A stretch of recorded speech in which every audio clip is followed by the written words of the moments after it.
স্বপ্ন ছাড়া জীবন চলে না। যে জীবনে স্বপ্ন নেই সেই জীবন হলো অর্থহীন, জীবন্ত লাশ। দুঃখ কষ্টের জন্য একমাত্র দায়ী হলো ভালোবাসা। ভালোবাসার অভাব হলেই কষ্ট বেড়ে যায়, তা সে ভালোবাসার মানুষেরই হোক কিংবা বাবা মায়ের। মানুষ যতই ধনী হোক না কেন, যার জীবনে ভালোবাসার অভাব থাকে তার মনে ভিক্ষুকের থেকেও বেশি হাহাকার থাকে। মনের মধ্যে একটা গরিবি থেকে যায়।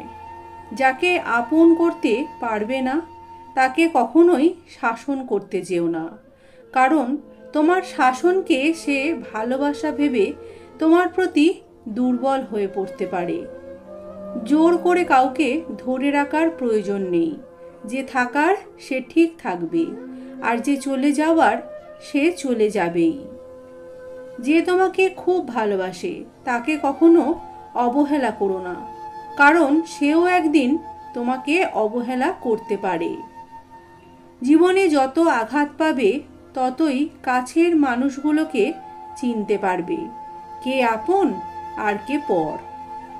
যে পুরুষ অধিক শাসন করে সে খাঁটি প্রেমিক হতে পারে না, আবার অধিক হিংসুটে মহিলারাও খাঁটি প্রেমিকাও হতে পারে না। তুমি যত সফলতার দিকে এগোবে ততই তুমি মানুষের সমালোচনার পাত্র হবে। মালি প্রত্যহ গাছে জল দেয়, কিন্তু গাছ ফুল ফল দেয় তার সিজন এলে। ঠিক তেমনই কাজ প্রতিদিন করে যাও, ফল ঠিকই পাবে সময় এলে। কে পাশে থাকবে আর কে পাশে থাকবে না সেটা প্রমিসের ওপর নির্ভর করে না, সেটা নির্ভর করে সময় আর পরিস্থিতির ওপর। তুমি জানো কোনটা সঠিক, তা সত্ত্বেও তর্কে যেও না। তুমি ন্যাকা, তুমি বোকা, তুমি রাগী, তুমি অহংকারী। আসলে তুমি কোনটা নও। যে যেমন ডিজার্ভ করে তুমি তার কাছে তেমনই। প্রয়োজনের বেশি সময় আর সম্মান তুমি যাকেই দেবে সেই তোমাকে কম দামি ভাববে। সময় কখনো দুঃখ কষ্টগুলোকে ভুলিয়ে দেয় না, সময় দুঃখ কষ্টগুলোকে মানিয়ে নিতে শেখায়।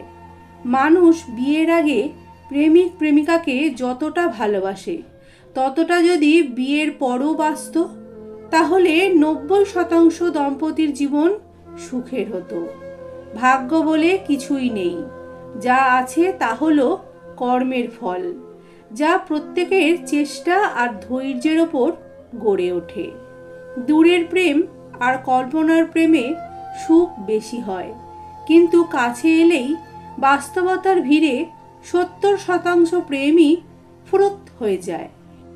মানুষের জীবনে যদি টাকা পয়সাটা অপ্রয়োজনীয় হতো তাহলে বোধহয় সর্বোচ্চ ভালোবাসা বিরাজমান থাকতো।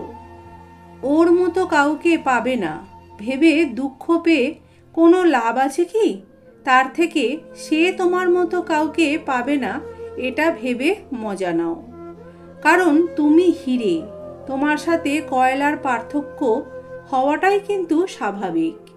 যাকে ভালোবাসো তাকে কখনো বিয়ে করো না, কারণ বিয়ের পরে অধিকাংশ ক্ষেত্রেই ভালোবাসাটা আর থাকে না। জীবনকে এক লম্বা যাত্রাপথ মনে করে সামনের দিকে এগিয়ে যাও। তোমার উদ্দেশ্য ঠিক থাকলে একদিন সঠিক পথের সন্ধান তুমি পাবেই। নিজেকে এমনভাবে তৈরি করো যারা আজ তোমাকে নিয়ে হাসাহাসি করে কাল যেন তারা আফসোস করে। সময় একদিন বুঝিয়ে দেবে যে তুমি কাকে খুঁজতে গিয়ে কাকে হারিয়েছো। পারফেক্ট না হলেও চলবে, কিন্তু বিশ্বাসযোগ্য হওয়াটা খুব প্রয়োজন। মানুষের জীবনে যে জিনিসটা থাকা সব থেকে জরুরি তা হলো ধৈর্য। যার ইগো বেশি তাকে ভুল করে ভালোবেসে ফেললে কষ্ট হলেও দূরে সরে যান, কারণ সে আপনাকে কখনোই শান্তি দিতে পারবে না। অপেক্ষা হলো ভালোবাসার ক্ষুদ্রতম সংস্করণ। সবাই ভালোবাসি বলতে পারে, কিন্তু সবাই অপেক্ষা করতে পারে না। যে অধিক ভালোবাসা দেখাতে পারে সে কিন্তু অধিক নিষ্ঠুর হওয়ার ক্ষমতাও রাখে। অন্যের কথা শুনে কখনো কাউকে খারাপ ভাববেন না। মানুষটা আপনার সাথে কেমন ব্যবহার করছে সেটা মাথায় রাখুন। একজন মানুষ একসঙ্গে সবার কাছে ভালো হতে পারে না, আবার খারাপও হতে পারে না। ভাঙতে পারে সবাই, গড়তে পারে কজন।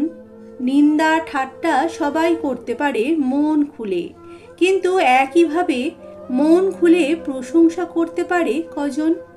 কখনো ধৈর্য হারাবেন না। মনে রাখবেন, সৃষ্টিকর্তা আপনার জন্য যা নির্বাচন করে রেখেছেন, সময় হলে ঠিক আপনি তা পেয়ে যাবেন। আর আপনার জন্য যা নির্বাচন করা নয়, সেটা আপনি কখনোই পাবেন না। কাউকে অন্ধের মতো বিশ্বাস করলে সে আপনাকে অন্ধ ভেবে ঠকিয়ে চলে যাবে। কেউ যদি তোমাকে সরি বলে বারবার মানাতে চায়, তার জন্য তাকে পার্সোনালিটিহীন ভাবার কোনো কারণ নেই। বরং নিজেকে ভাগ্যবান মনে করো যে তোমাকে সে এত বেশি গুরুত্ব দিচ্ছে। ভালোবাসা সত্যি হলে দামি গাড়িতে নয়, ফুটপাতে পরস্পরের হাত ধরে হাঁটলেও অনেকটা শান্তি পাওয়া যায়। যে আপনাকে পাত্তা দেয় না, সোজা কথা আপনিও তাকে পাত্তা দিবেন না। সে যত বড়ই বিখ্যাত মানুষ হোক না কেন, মনে রাখবেন আপনার জগতে আপনি রাজা। কিছু মানুষ ভালোবাসতে জানে কিন্তু মূল্য দিতে জানে না। ভুল কাজ করতে পারে কিন্তু ক্ষমা চাইতে পারে না, কারণ তাদের শিক্ষা আছে কিন্তু বিবেক নাই। ভালোবাসার পরেও যাকে বিশ্বাস করতে পারবেন না, নিজের ওপর বিশ্বাস রেখে তার থেকে দূরে সরে আসুন। ধীর গতিতে এগাও, কিন্তু ভুলেও কখনো পিছনে ফিরে দেখো না যে কতটা অগ্রসর হয়েছ। যে প্রাক্তন হয়ে গেছে তাকে নিয়ে বেশি ভেবো না, কারণ সে তোমাকে নিয়ে বেশি ভাবে না। যেটা পাওয়ার জন্য তুমি অস্থির হবে, সেটা তুমি কখনোই পাবে না। বরং সেটাই পাবে যেটার জন্য তুমি ধৈর্য ধরবে। কাছের যে মানুষটা তোমাকে আনফ্রেন্ড করে দিয়েছে, তাকে ব্লক করে দাও। আর যে তোমাকে ব্লক করে দিয়েছে, তার উপর নজরদারি করা বন্ধ করে দাও। ভালো থাকবে। সময়টা তাকেই দিও যে সময়ের মূল্যটা বোঝে, আর সম্পর্কটা তার সাথেই রেখো যে তোমার গুরুত্বটা বোঝে। নমস্কার বন্ধুরা, আজ এই পর্যন্তই। ভিডিওটা ভালো লাগলে অবশ্যই একটা লাইক করো, চ্যানেলটাকে সাবস্ক্রাইব করে আমার পাশে বন্ধু হয়ে থেকো, আর তোমাদের মহামূল্যবান মতামত জানাতে একেবারেই ভুলো না।